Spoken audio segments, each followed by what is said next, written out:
ॐ अज्ञानतिमिरान्धस्य ज्ञानाञ्जनशलाकया चक्षुरुन्मिलितं येन तस्मै श्रीगुरुवे नमः। वन्देऽहं श्रीगुरो श्रीयुत्पदकमलं श्रीगुरून् वैष्णवांश्च श्रीरूपं सागरजातं सहगण रघुनाथान्वितं तं सजीवम् साद्वैतं सावधूतं परिजनसहितं कृष्णचैतन्यदेवं श्रीराधा कृष्णपादान् सहगण ललिता श्रीविशाखान्वितांश्च तमादिदेवं करुणानिधानं तमालवर्णं सुहितावतारम् अपार संसार समुद्र सेतुं भजामहे भागवत स्वरूपम्। हे देव हे दैत्य हे भुवनैक बंधो हे कृष्ण हे चपल हे करुणैक सिंधो हे नाथ हे रमण हे नयनाभिराम हा हा कदानुभवितासि पदं दृशोर्मे। श्री कृष्ण चैतन्य प्रभो नित्यानंद श्री अद्वैत गदाधर शिवसदि गौरभक्त वृंद। हरे कृष्ण कृष्ण कृष्ण हरे हरे हरे राम राम राम हरे हरे। हरे कृष्ण। सर्वप्रथम मैं अपने गुरुपाद पद ओम विष्णुपाद अष्टोत्तर शत श्री श्रीमद् भक्तिवेदांत माधव गोस्वामी महाराज के चरण कमलों में अनंत कोटि दंडवत प्रणाम ज्ञापन कर रहा हूं। हम लोग श्रीमद् भागवत पुराण में चतुर्थ स्कंद का श्रवण कर रहे हैं, जिसमें हमारा तृतीय प्रकरण जो काम प्रधान सृष्टि प्रकरण है उसका हम लोग श्रवण कर रहे हैं, जो 13वें अध्याय से 23वें अध्याय तक है। 11 अध्याय हैं इसमें। 13वें अध्याय में ध्रुव महाराज का जो वंश के वर्णन किया गया और राजा अंग जो उन्हीं के वंश में उत्पन्न हुए थे, एक सदाचारी राजा थे, उनका वर्णन किया गया। राजा अंग के ही एक पुत्र उत्पन्न हुआ, उसका नाम था राजा वेन। ये अत्यंत दुष्ट था, प्रजा को अत्यंत अनेक अनेक प्रकार से कष्ट देता था। तो जितने भी ऋषि मुनि थे उन सब ने उसको समझाने की चेष्टा की कि तुम हमारी बात सुनो ध्यान से, तभी तुम्हारी आयु श्री बल इत्यादि की वृद्धि होगी। लेकिन उनकी बात सुनना तो दूर, ये उनसे यही कहने लगा कि तुम लोग जो है मेरी पूजा करो, तुम सब भ्रष्ट हो गए हो, क्योंकि राजा के अंदर ही सभी देवताओं का वास होता है और राजा सर्वदेवमय है, तो इसलिए तुम मेरी आराधना करो, मुझसे बड़ा और कौन हो सकता है जो अग्र पूजा का अधिकारी हो। इस प्रकार से जब ऋषियों ने सुना तो समझ गए कि ये राजा बनने लायक नहीं है, इसलिए उन्होंने हुंकार मात्र से उसको मार डाला। और जो उनकी माता थी सुनीता, उसने उनके शरीर को, वेन के शरीर को अपने मंत्र और युक्ति के बल पे सुरक्षित रख लिया। एक बार वही ऋषि जब सरस्वती नदी के तट पर कुछ चर्चा कर रहे थे तो उन्होंने देखा लुटेरे जो हैं राज्य को आक्रमण कर रहे हैं, परेशान कर रहे हैं। तब उन्होंने सोचा कि भाई राजा तो होना ही चाहिए, तो उन्होंने वेन के मृत शरीर से जांघ का मंथन किया, उससे निषाद की उत्पत्ति हुई। निषाद के अंदर ही सारे के सारे जितने पाप थे वो उसके अंदर, राजा वेन के अंदर जितने भी पाप थे वो सब उसके अंदर आ गए। अब 15वें अध्याय में हम लोग आज श्रवण करेंगे कि महाराज पृथु का आविर्भाव होता है और उनका राज्याभिषेक होता है। तो यहां पर प्रथम श्लोक में कह रहे हैं, मैत्रेय जी कह रहे हैं विदुर जी से, अथ तस्य पुनर्विप्रैर पुत्रस्य महीपते बाहुभ्यां मध्यमानाभ्यां मिथुनम संपद्यत। अथ माने फिर, तस्य माने उस, अपुत्रस्य जो पुत्रहीन महीपते राजा था वेन, क्योंकि राजा वेन के कोई पुत्र तो था नहीं, तो जो पुत्रहीन राजा था उसके बाहुभ्याम भुजाओं का उन्होंने, ब्राह्मणों ने, विप्रय मध्यमानाभ्याम मंथन किया। और इस प्रकार मंथन करने से उसमें मिथुनम संपद्यत, एक मिथुन अर्थात एक जोड़ा, स्त्री और पुरुष का एक जोड़ा वो उसमें से प्रकट हुआ। संपद्यत उत्पन्न हुआ मंथन करने से, जब उन्होंने उनकी भुजाओं का, राजा वेन की भुजाओं का मंथन किया। तो यहां पर जो उरु बाहुभ्याम, तो बाहुभ्याम में द्विवचन है, मतलब दोनों भुजाओं का मंथन किया। मंत्रों से शरीर का मंथन किया जाता है, तो उसमें जैसे पहले जांघ का मंथन किया था, तो उसमें से पहले पाप निकला था, जिसको उन्होंने बोला था निषीद। निषीद का मतलब बैठ जा, तो उसी से जो निषाद, जो एक जाति है, निकृष्ट लोग जो हैं, वो निषाद उत्पन्न हुआ था। और अब जब इन्होंने किया बाहों का, तब जो है जोड़ा प्रकट हुआ है, क्योंकि दोनों भुजाओं का मंथन किया था। अब दूसरे श्लोक में कह रहे हैं, तद दृष्ट्वा मिथुनम जातम ऋषयो ब्रह्मवादिनः उचुः परम संतुष्टा विदित्वा भगवत कलाम।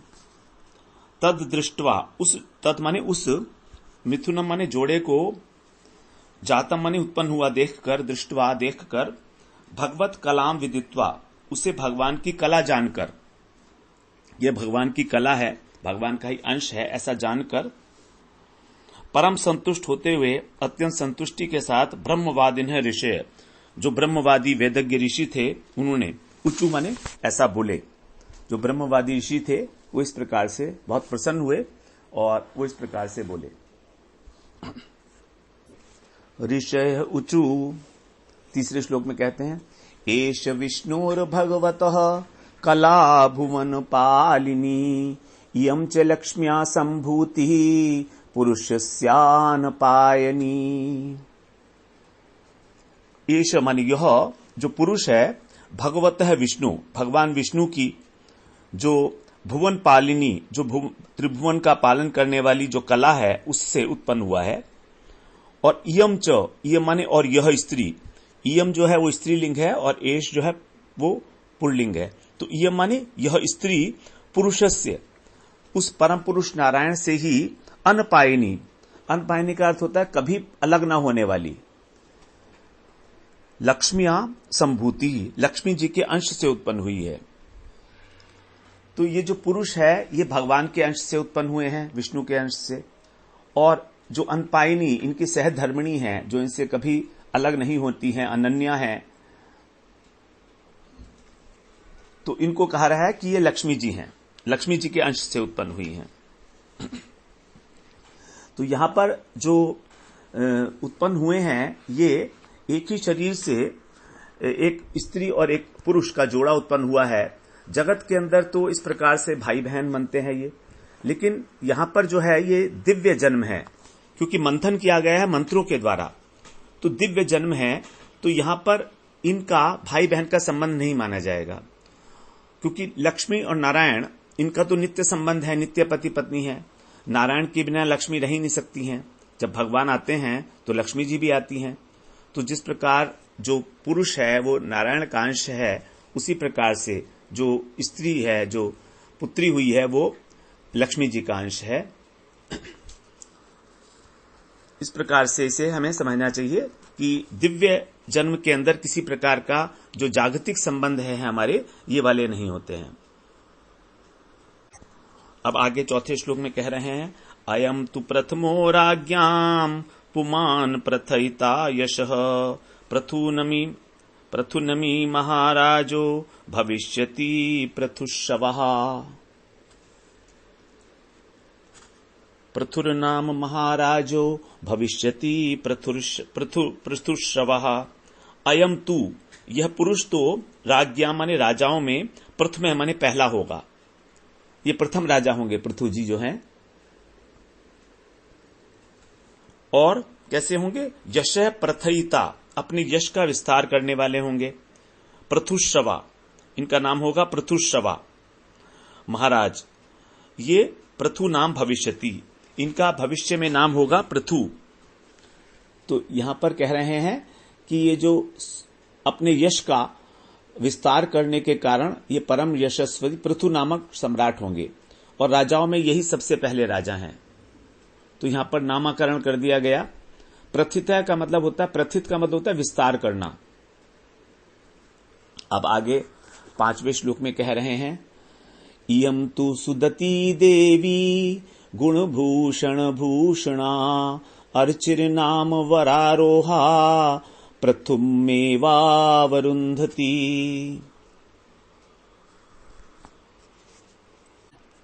इयम च और, च माने और, इयम माने यह, जो सुदति देवी, सुंदर दांतों वाली ये जो देवी हैं, गुण भूषण भूषिता, गुणों से और आभूषणों को विभूषित करने वाली, गुणों को और आभूषणों को भी भूषित करने वाली, ये क्या नाम है इनका? अर्ची नाम, इनका नाम अर्ची होगा। वरारोहा, वरारोहा मतलब ये सुंदर सुंदर जांघ वाली होंगी। और पृथु एवं अरुंधति, और पृथु को ही अपना पति बनाएंगी, अरुंधति। इस प्रकार से ये जो अर्ची नाम होगा, वास्तव में जो गुणों के आभूषण से भूषित है वही गुणी है, तो गुण ही भूषण है। यहां पर कहा गया गुण भूषण भूषणा, गुण रूपी भूषण से आभूषित हैं जो ऐसी अर्ची देवी जो हैं, ये पृथु को ही अरुंधति माने अपना पति बनाएंगी। अब आगे कह रहे हैं छठे श्लोक में, एष साक्षाधरंशो जातो लोकरिरक्षया इयं च तत्परा हि श्रीर अनुजज्ञेन पायिनी। एष साक्षात, ये जो साक्षात कौन है? पृथु हरेर अंश, श्री हरि के अंश हैं। लोक रिरक्षया, और लोकों की रक्षा करने के लिए ही जातः माने उत्पन्न हुए हैं। और ही अनपायिनी, क्योंकि इनकी जो शक्ति है वो अनपायिनी, कभी भी इनसे पृथक नहीं होती है। अर्ची के रूप में जो निरंतर उनकी सहचरी हैं, वही इयम च पराच, वही जो है इयम माने जो अर्ची जी हैं उनके लिए कहा गया, ये अत्यंत श्रेष्ठ हैं। और श्री अनुजज्ञे, ये उनके पीछे पीछे उत्पन्न हुई हैं और लक्ष्मी जी की अंश रूपा हैं। तो लक्ष्मी जी ही वास्तव में नित्य सहचरी के रूप में, इनके रूप में प्रकट हुई हैं, अर्ची के रूप में। और ये कौन है? निरंतर अनुजज्ञे, अनुजज्ञे का मतलब है निरंतर भगवान की सेवा में रहने वाली लक्ष्मी जी। इस प्रकार से छठे श्लोक में बताया। अब सातवें श्लोक में बता रहे हैं मैत्रेय जी। मैत्रेय उवाच प्रशंसन्ति स्म तं विप्रा गंधर्व प्रवरा जगुः मुमुचुः सुमनोधारा सिद्धा नृत्यन्ति स्वस्त्रियः। अब यहां पर सातवें श्लोक से कह रहे हैं कि विप्राह, विप्राह माने ब्राह्मण, तम माने उनकी, प्रशंसन्ति प्रशंसा करने लगे, गंधर्व प्रवरा, जो प्रवर अर्थात श्रेष्ठ गंधर्व थे वे जगु माने गाने लगे, सिद्धा जो सिद्ध लोग थे, सुमनः वो पुष्पों की धारा मुमुचु, धारा मतलब झड़ी के समान वर्षा करने लगे पुष्पों की स्वर्ग से। स्व स्त्री है, और स्वर्ग की जो स्त्रियां थी अप्सराएं, नृत्यंती वो नाचने लगी। इस प्रकार से जब भगवान के अंश पृथु महाराज के रूप में प्रकट हुए तो अनेक अनेक प्रकार के जो हैं शकुन, ये सब स्वर्ग के अंदर जो है सब लोग प्रसन्न होकर और ये सब कार्य करने लगे। तो ब्राह्मण लोग स्तुति करते हैं, प्रशंसा करते हैं, गंधर्व गुणगान करते हैं, सिद्ध पुष्पों की वर्षा करते हैं और अप्सराएं नाचती हैं। आठवें श्लोक में कह रहे हैं, यही अब बताया जा रहा है, इसमें जो अवतार हुआ है भगवान का उत्सव मनाया जा रहा है, तो इसके लिए अब कह रहे हैं आगे आठवें श्लोक में, शंख तूर्य मृदांगाद्या नेदुर्दुन्दुभयो दिवि तत्र सर्वोपा जगमुर देव ऋषि पितृणाम गणः। आकाश में, दिवि माने आकाश में, शंख, तुरही, मृदंग, दुंदु, नगाड़े आदि माने इत्यादि, नेदु माने बजने लगे। और देवऋषि, देवऋषियों के, और पितराणाम, पितराणाम माने पितरों के समूह जो थे वे तत्र उपा जगमु वहां पर आए, अपने अपने लोक से वहां पर सब लोग आए। नवे श्लोक में बोलते हैं, ब्रह्मा जगद गुरुर्देवै सहास्रत्य सुरेश्वरै वैन्यस्य दक्षिणे हस्ते दृष्ट्वा चिन्हं गदाभृतः। ब्रह्मा जगत गुरुर्देवै, जो जगत गुरु ब्रह्मा हैं वे, देवै सुरेश्वरै देवताओं के साथ और सुरेश्वर जो देवताओं के भी ईश्वर हैं उनके साथ सह आश्रित्य के साथ आकर वैन्यस्य दक्षिणे हस्ते जो वेन के पुत्र हैं अर्थात पृथु महाराज वैन्यस्य उनका दक्षिणी हस्ते दाहिने हाथ में गदा भृत भगवान जो है गदा धारण करते हैं नारायण तो इसलिए गदा भृत भगवान गदाधर का चिन्हम दृष्टवा उन्होंने चिन्हों को देखा। तो इस प्रकार से जो ब्रह्मा जी वहां पर आए उन्होंने पृथु के जो पुत्र हैं वो वेन के जो पुत्र हैं वैन्यस्य पृथु के दाहिने हाथ में उन्होंने भगवान विष्णु की जो हस्त रेखाएं हैं इस प्रकार से उन्होंने वहां पर देखा। अब आगे कह रहे हैं पादयोरविंदम च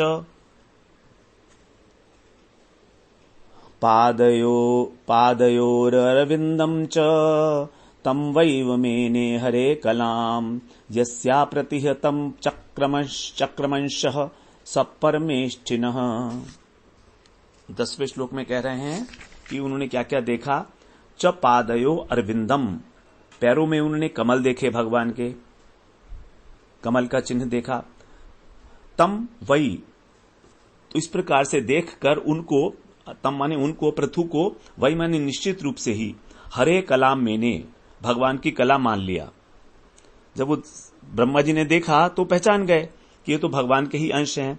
यस्य अप्रतिहितम चक्रम जिनके दाहिने हाथ में एक अप्रतिहतम माने अखंड चक्रम माने चक्र का चिन्ह था।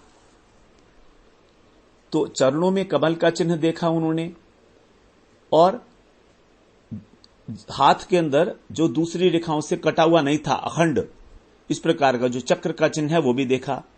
तो सपरमेष्ठिन अंश उनको भगवान का ही उन्होंने अंश समझा। उनको कहा कि ये तो भगवान का ही अंश है क्योंकि ये जो चक्र के निशान हैं और कमल के निशान है तो भगवान के ही हाथ में और पैर में होते हैं। इस प्रकार से ब्रह्मा जी ने अपना निर्णय दिया कि ये भगवान ही है। पहचान लिया कि भगवान का अवतार हुआ है। 11वें श्लोक में बोलते हैं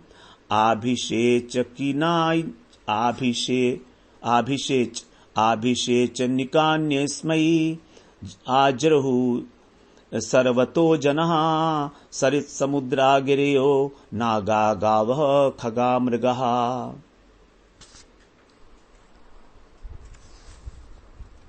अब यहां पर कह रहे हैं 11वें श्लोक में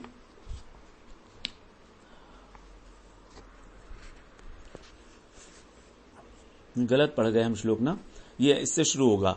तस्याभिषेक आरब्धो ब्राह्मणै ब्रह्मवादिभिः आभिषेचनिकान्यस्मै आजरहु सर्वतो जनः।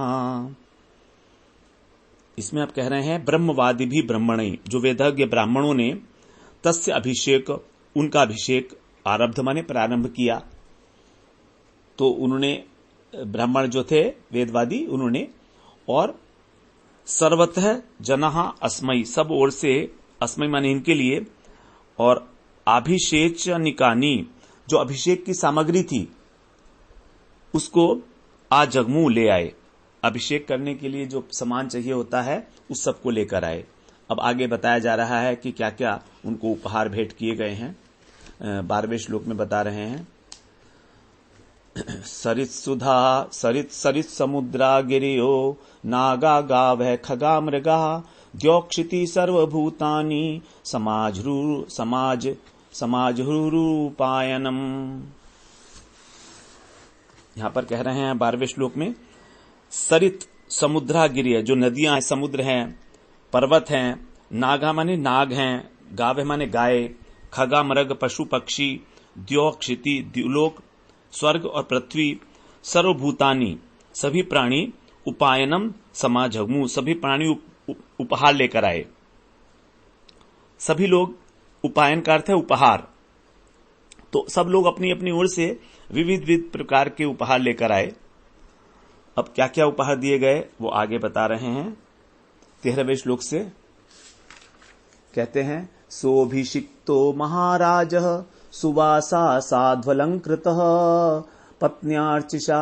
पत्न्यार्चिषालंकृत्या कृत्या विरेजेग्निर्वापरः। यहां कह रहे हैं कि सुंदर वस्त्र सौ महाराज माने वे महाराज पृथु का अभिषिक्त माने अभिषेक होने पर सुवासा माने सुंदर वस्त्र और साधु अलंकृत उत्तम अलंकार धारण करके आभूषण धारण करके अलंकृत्या अलंकार धारिणी जो उनकी पत्नी है पत्नियां अर्चिषा अपनी पत्नी के साथ अपरह अग्नि इव विरेजे दूसरी अग्नि के समान सुशोभित हुए। जैसे अग्नि अत्यंत तेजस्वी है उस प्रकार से अग्निदेव के सदृश वो जान पड़े। 14वें श्लोक में कहते हैं तस्मै जहार धन दो हेमं वीरवरासनम वरुण सलिलस्त्रावम आतपत्रम शशिप्रभम। हे वीर अर्थात हे विदुर जी तस्मै धनदह उनको कुबेर ने हेमम वरासनम सोने का हेम ने सोने का सिंहासन दिया। वरुण ने सलिल स्रावम जो जल सी कर झरने वाला है। 14वें श्लोक में कह रहे हैं कि वरुण ने जो उनको क्या दिया चंद्रमा के समान श्वेत और प्रकाश में छत्र दिया जिससे निरंतर जल की फुइयां झरती रहती थी। जो छोटी छोटी बूंदें हैं फुहार सी वो निकलती रहती थी। शशि प्रभम आतपत्रम चंद्रमा जैसी कांति वाला छत्र जहार माने प्रदान किया वरुण ने। 15वें श्लोक में कहते हैं वायुष्यवाल व्यजने धर्म कीर्तिमयीं सृजम इंद्र किरीटमुत्कृष्टम दंडम संयमनम यमः। और जो वायु हैं उन्होंने छोटे पंखे व्यजने बाल व्यजने माने छोटे छोटे पंखे और धर्म कीर्तिमयीं सृजम और धर्म ने उनकी कीर्तिमयी माला दी सृगम माने माला दी उनको। इंद्र ने मनोहर मुकुट दिया किरीटम उत्कृष्टम और यमराज ने संयमनम दंडम जो संयम करने वाला है वो दंड दिया। आगे कहते हैं 16वें श्लोक में 16 से लेकर और हम आगे 20 तक एक साथ ही पढ़ते हैं। ब्रह्मा ब्रह्मयं वर्म भारती हारमुत्तमम हरि सुदर्शनम चक्रम तत्पन्य व्याहतम श्रियम दश्चंद्रमसिं रुद्रः शतचंद्रम यथाम्बिका सोमोमृतमयांश्वासन त्वष्टारूपाश्रयं रथम अग्निराजगमं चापम सूर्यो रश्मिमया निशून् भूपादुके योगमय्यो द्यौ पुष्पावलिमन्वहं नाट्यं सुगीतं वादित्र मंतरधानं च खेचरा ऋष्यश्च चाशिषः सत्या समुद्रशङ्खमात्मजं सिन्धवः पर्वतो नद्यो रथवीथिर्महात्मनः सूतो अथ मागधो वन्दी तम स्तो तुमुपतिस्थिरे। 16 से लेकर 20 तक क्या क्या दिया गया उसको हम श्रवण कर लेते हैं कि ब्रह्मा ब्रह्ममयम वर्म ब्रह्मा जी ने उनको कवच दिया एक वेदमय। भारती माने सरस्वती जी ने सुंदर हार दिया हारम उत्तपम। हरि भगवान हरि ने उनको सुदर्शन चक्र दिया। विष्णु प्रिया लक्ष्मी जी जो हैं उन्होंने अविचल संपत्ति दी। रुद्र ने जो 10 चंद्र आकारों के चिन्ह से युक्त था ऐसी तलवार दी उनको 80 माने तलवार दी। और जो अंबिका जी हैं पार्वती जी ने उनको 100 चंद्र बने हुए थे ऐसी ढाल दी उनको 100 चंद्र आकार चिन्हों वाली ढाल। शत चंद्रमा माने 100। सोमो चंद्रमा ने उनको अमृतमय अश्व दिया। और त्वष्टा मतलब विश्वकर्मा जो हैं उन्होंने सुंदर रथ दिए। अग्नि ने उनको बकरा दिया। बकरा और गाय नहीं बकरा नहीं दिया बकरे और गाय के सींग वाला जो धनुष है वो दिया अग्नि ने। उसके सूर्य ने बाण दिया अपना तेजमय बाण। सूर्यो रश्मिमयम निशून मया निशून। भू माने पृथ्वी ने पादुके चरण स्पर्श मात्र से ही जो ऐसी पादुका दी जो केवल स्पर्श करने से ही जहां चाहे वहां पहुंचा दे ऐसी योगमय पादुकाएं दी योगमयो। और आकाश ने द्यो माने आकाश के जो अभिमानी द्यो देवता हैं उन्होंने पुष्पों की माला दी जो हमेशा जो है नई रहती हैं नूतन रहती हैं। और आकाश विहारी जो सिद्ध हैं गंधर्व इत्यादि हैं वे खेचरा माने जो आकाश में विहार करते हैं ऐसे उन्होंने नाचने गाने बजाने का और अंतर्धान होने की शक्तियां दी। नाट्यम, नाट्यम माने नाचना, सुगीतम माने गाना, और अंतर्धानम, इस प्रकार की जो विद्या थी, शक्ति थी, उन्होंने दिया। ऋषियों ने उनको अमोघ आशीर्वाद दिया। आशीष सत्य, सत्य आशीर्वाद, अमोघ आशीर्वाद। समुद्र ने अपने से उत्पन्न हुआ जो शंख था, आत्मजम, अपने से उत्पन्न हुआ जो शंख था, उसको वो प्रदान किया। और सिंधवह पर्वता नद्यो, जो 7 समुद्र हैं, पर्वता जो पर्वत हैं और नदियां, इन्होंने रथ वीथिर महात्मन है, उनको उनके रथ के लिए रास्ता दिया। वीथि माने रास्ता, अर्थात तुम बेरोक टोक जो है कहीं पर भी जा सकते हो। इस प्रकार से, क्योंकि समुद्र, पर्वत और नदी उनके रथ के आगे कभी बाधा नहीं बनेंगे, इस प्रकार से उन्होंने उनको ये दिया, उन्होंने मार्ग दे दिया। अथ सूतः, इसके बाद सूत जो थी, मागध बंदी, तम स्तोतुम उपतिस्थिरे, स्तुति करने के लिए वहां पर फिर उपस्थित हुए। तो इतनी सारी जो चीजें थी, भगवान जब उत्पन्न हुए अंश के रूप में, पृथु महाराज के रूप में अंश उनके उत्पन्न हुए हैं, तो सभी लोगों ने आके उनको अनेक अनेक उपहार दिए। जैसे वामन भगवान जब आए थे तब उनको भी अनेक उपहार दिए गए थे सभी देवताओं के द्वारा। यहां पर भी उसी प्रकार से है। अब 21वां श्लोक बोलते हैं।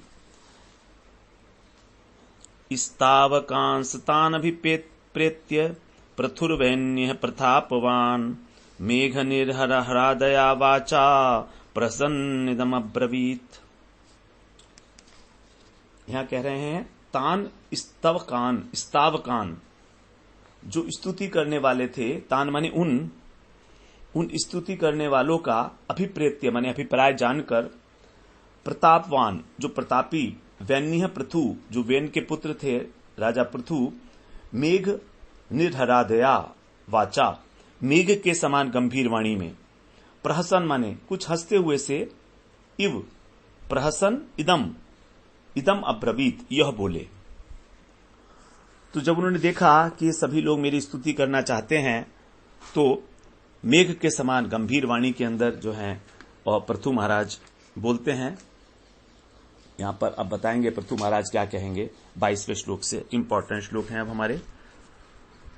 पृथुरुवाच भो सूत हे मागध सौम्य वंदिर लोके धुना स्पष्ट गुणस्य मे स्यात् किमाश्रयो मे स्तवेश योजिताम् मामय्य भुवन वितथा गिरो वह। यहां कह रहे हैं भो सूत, हे मागध, हे सौम्य वंदी जनों, अधुना लोके, अभी इस संसार में, मैं अस्पष्ट गुण स्यात्, मेरे गुण प्रकट नहीं हुए हैं, अस्पष्ट हैं, कोई भी गुण मेरा प्रकट नहीं हुआ है। किम आश्रयम, फिर किसका आधार लेकर, एष में स्तव योज्यताम, ये मेरी स्तुति करोगे तुम लोग, तो किन गुणों को लेकर तुम मेरी स्तुति करोगे? क्योंकि मई वह गिरह, मेरे संबंध में तुम्हारी जो वाणी है वे वितथा मां अभुवन, व्यर्थ नहीं होनी चाहिए। अगर तुम कुछ बात कहोगे मेरे विषय में तो मैंने तो वह भी किया नहीं है, तो इसीलिए अब तुम मेरे विषय में क्या बात कहोगे जब अभी तक मेरे गुण कोई प्रकट ही नहीं हुए हैं। जब गुण प्रकट हो जाते हैं तभी तो स्तुति होगी ना। जब प्रशंसा के योग्य काम किया हो तभी स्तुति होनी चाहिए, वरना प्रशंसा कैसे करोगे, किस आधार पर करोगे? और तुम्हारी जो वाणी है मेरे संबंध में व्यर्थ नहीं होनी चाहिए कभी भी। और अभी जब गुण अप्रकट है तो जो भी कहोगे वो झूठ ही होगा। तो ये मुझे तो पसंद नहीं है कि देखो तो एक ऐसा राजा है जो अभी से अपनी प्रशंसा चाह रहा है, अभी राजकाज किया जो नहीं है और अभी से कह रहा है कि मेरी प्रशंसा करो। अब 23वें श्लोक में कह रहे हैं तस्मात् परोक्षे अस्मद् उपश्रुतान्यालम करिष्यति स्तोत्रमपि च वाचः सत्युत्तम श्लोक गुणानुवादे जुगुप्सितम न स्तवयन्ति सभ्याः। यहां पर अब सिद्धांतिक वाक्य कह रहे हैं तस्मात्, इसलिए, उपश्रुतानि परोक्षे, उत्तम गुणों के जो अभी तक परोक्ष माने अभी तक अप्रकट हैं, तो आने वाले समय में कभी ऐसा होगा प्रकट होने पर जब मैं उससे अलंकृत हो जाऊं, अर्थात जब मेरे अप्रकट गुण प्रकट हो जाएं कुछ समय बाद, तब अपीच्य वाचः, तुम अपनी मधुर वाणी से अस्मत् स्तोत्रम करिष्यथ, हमारी स्तुति कर लेना मधुर वाणी से, जो भी करना चाहो। उत्तम श्लोक गुणानुवादे सती, लेकिन भगवान उत्तम श्लोक के गुणानुवादे सती, गुणानुवाद के रहने पर जो सभ्य पुरुष हैं वे जुगुप्सितम स्तवंती स्तवयंती न, जो तुच्छ और निंदित मनुष्य हैं उनकी स्तुति नहीं करते हैं। तो यहां पर कह रहे हैं कि जो शिष्ट पुरुष हैं, जो सभ्य हैं, वे पवित्र कीर्ति भगवान उत्तम श्लोक उनके गुणानुवाद के रहते हुए और तुच्छ मनुष्यों की स्तुति नहीं करते हैं किसी भी प्रकार से। ये बात ठीक नहीं है जो आप कह रहे हो, जबकि कलयुग में ऐसा नहीं है। कलयुग में तो लोग कहते ही हैं कि भाई हमारी स्तुति करो, चाहे हमने अभी कुछ काम किया हो कि नहीं कहा हो। पॉलिटिक्स में हम देखते ही हैं कि स्तुति पहले की जाती है और काम तो बहुत बाद में होता है। कभी होता भी कभी कभी है, कभी कभी नहीं भी होता है, अधिकतर नहीं ही होता है। तो यहां पर तो ये शिष्टाचार है और बड़ी सिद्धांतिक बात की गई है कि स्तुति जो है तभी होनी चाहिए जब किसी प्रकार का कोई कार्य किया हो। ऐसा होता है कई लोग अपने बच्चों का जो है बचपन से ही तारीफ करना शुरू कर देते हैं, बचपन से ही। अभी उसका कोई गुण है नहीं, लेकिन जिससे कि उसको कहते हैं तू बड़ा बहादुर है, तू ये है, तू वो है। अभी बहादुर कुछ नहीं दिखाई है उसने, लेकिन तो भी ऐसा बोलते हैं। तो पृथु महाराज कहते हैं आप इस प्रकार की हमें स्तुति आप मत करो, ये ठीक नहीं है। और जब प्रकट हो जाए तो मन भर के कर लेना, फिर कोई दिक्कत नहीं है। अब 24वें श्लोक में बोलते हैं, महद गुणानात्मनि कर्तुमीशः कस्तावकैस्तावयते सुतोपि तेस्या भविष्यन्निति विप्रलब्धो जनावहासं कुमतिर्न वेद।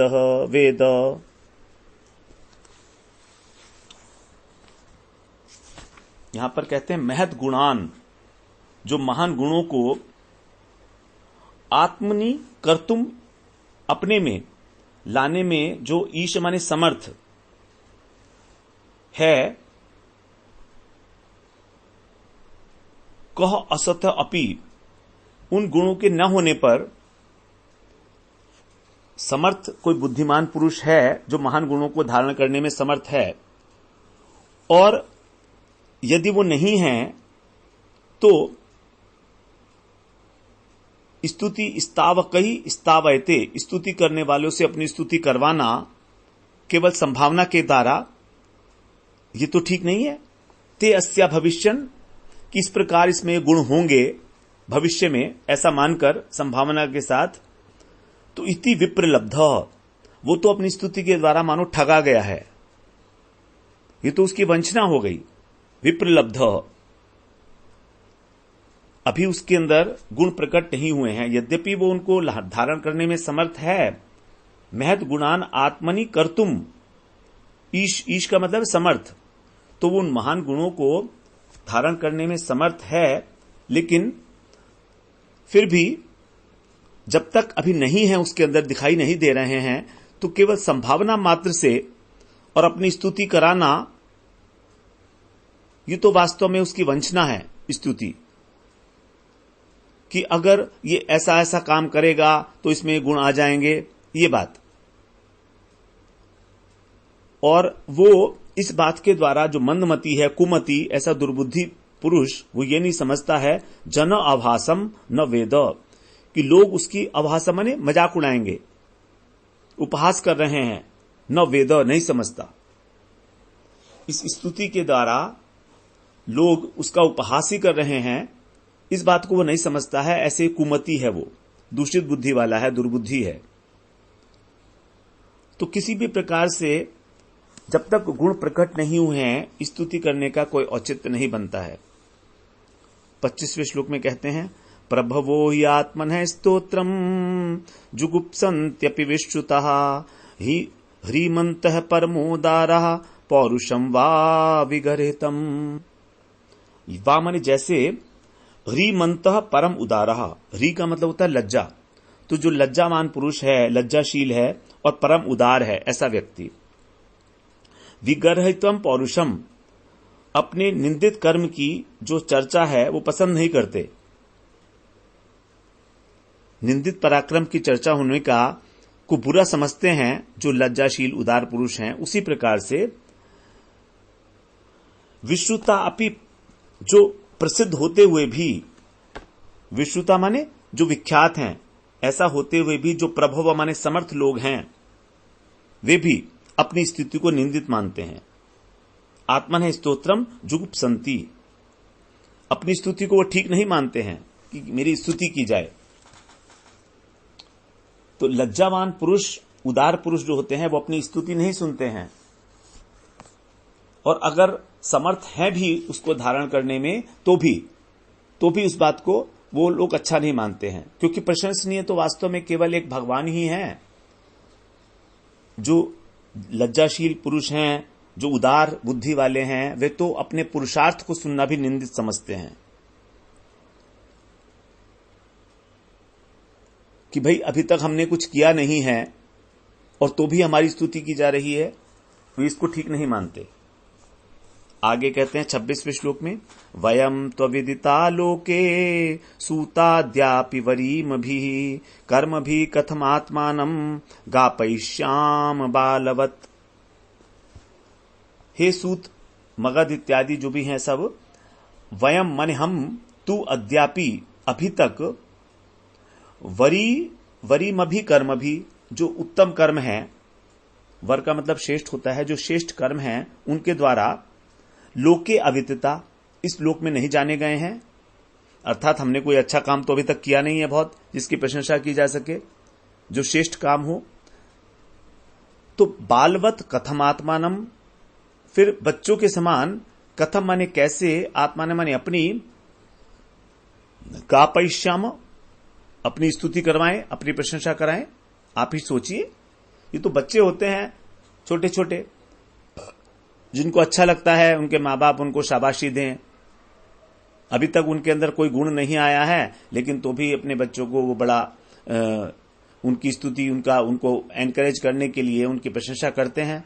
तो ये तो बिल्कुल बच्चों वाली बात हो गई जो आप करना चाह रहे हो, कि मेरे अंदर किसी प्रकार की कोई मेरा गुण अभी प्रकट नहीं हुआ है और आप जो है हमारी स्तुति करना चाहते हो। इस प्रकार से पृथु महाराज ने बहुत सारी बातें बता दी स्तुति को बंद कराने के लिए। अपने 1, 2, 3, 4, 5 श्लोकों में उन्होंने कहा कि किस प्रकार जो है अपनी स्तुति कराना और बड़ी लज्जा का विषय है। और वास्तविकता भी यही है कि जो रियल में उदार है, जो रियल में लज्जाशील है, जो वास्तव में समर्थ है, वो कभी भी अपनी स्तुति को अच्छा नहीं मानता है। कोई उसकी प्रशंसा करे, वो भी उसको जो है निंदा लगती है अपनी, लगता है कि क्या मेरे सामने मेरी स्तुति कर रहे हैं, अच्छा नहीं मानता उसको कभी भी। भले आदमी के लिए ये चीज नहीं है। और यहां पर तो अभी गुण जो है वो प्रकट भी नहीं हुए हैं, तो ये बात वो किसी भी प्रकार से स्वीकार नहीं की जा सकती। इस प्रकार से जो है पृथु महाराज ने अपने बात बताई। और फिर आगे हम लोग, अब हमारा 15वां अध्याय यहां पर पूरा हो जाता है। अब हम अगले सत्र में जो पृथ्वी जी की स्तुति किस प्रकार से की जाएगी तो उसको हम श्रवण करेंगे। वांछा कल्पतरुभ्यश्च कृपा सिंधुभ्य एव च पतितानां पावनेभ्यो वैष्णवेभ्यो नमो नमः।